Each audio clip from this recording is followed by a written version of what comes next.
లండన్‌లో మొన్ననే మాట్లాడుకున్నాం. ఒక హిందూ విద్యార్థి బొట్టు పెట్టుకుంటే అతన్ని ఒక కీతాగా చూసి వెంటపడి అవమానిస్తే అతను స్కూల్ మానేయడం. ఆ తర్వాతన తల్లిదండ్రులు ఉద్యమించడం. దాంతో మిగతా హిందువులు జతకట్టడం. మరొక నలుగురు విద్యార్థులు కూడా ఆ స్కూల్ నుంచి బయటికి రావడం. ఈ ఉదంతం అక్కడ ఇప్పుడు చర్చనీయాంశమైంది. అదే కాదు ప్రపంచవ్యాప్తంగానే కాదు ముందు మన రాష్ట్రాలలో, మన దేశంలో చర్చనీయాంశం అవుతుంది. హిందువులు ఇదివరకటికి మళ్ళీ అక్కడేదో జరిగిందిలే, అక్కడ రూల్ అంతేలే అనుకోవట్లేదు.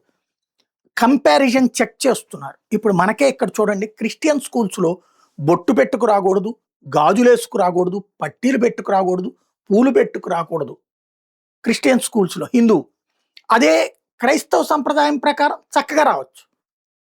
ముస్లిం సంప్రదాయం ప్రకారం కూడా వాళ్ళు రానిచ్చేవాళ్ళు కాదు. ఈ మధ్యన గొడవలయ్యాక రానిస్తున్నారు.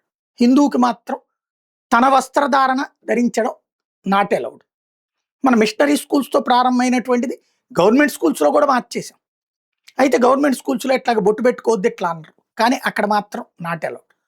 మరి ఏ హిందువు ఇంతకాలం ఎందుకు ప్రశ్నించలేదంటే, అక్కడ మంచి ఎడ్యుకేషన్ రావాలంటే తప్పదు కొన్ని అన్నటువంటిది భరిస్తూ వచ్చారు. మరి అదే సందర్భంలో హిందూ స్కూల్‌లో చదువుతున్నటువంటి, లేదా గవర్నమెంట్ స్కూల్‌లో చదువుతున్నటువంటి, లేదా హిందువులు నడుపుతున్న స్కూల్‌లో ఇట్లా క్రిస్టియన్స్‌ని రిస్ట్రిక్ట్ చేయట్లేదే, ముస్లింలను రిస్ట్రిక్ట్ చేయట్లేదే. మరి హిందువులకు సంబంధించిన విద్యా సంస్థల్లోనేమో ఎవరి మత సంప్రదాయాలు ఆళ్ళు పాటించడానికి అనుమతిస్తే, క్రైస్తవ, ముస్లిం స్కూళ్ళల్లో ఎందుకు అట్లా ఉంటున్నాయి? విద్యా సంస్థలో ఇట్లా ఎందుకు ఉంటున్నాయి? ఇది చర్చ జరగదా? ఇప్పుడైతే చర్చ జరుగుతోంది.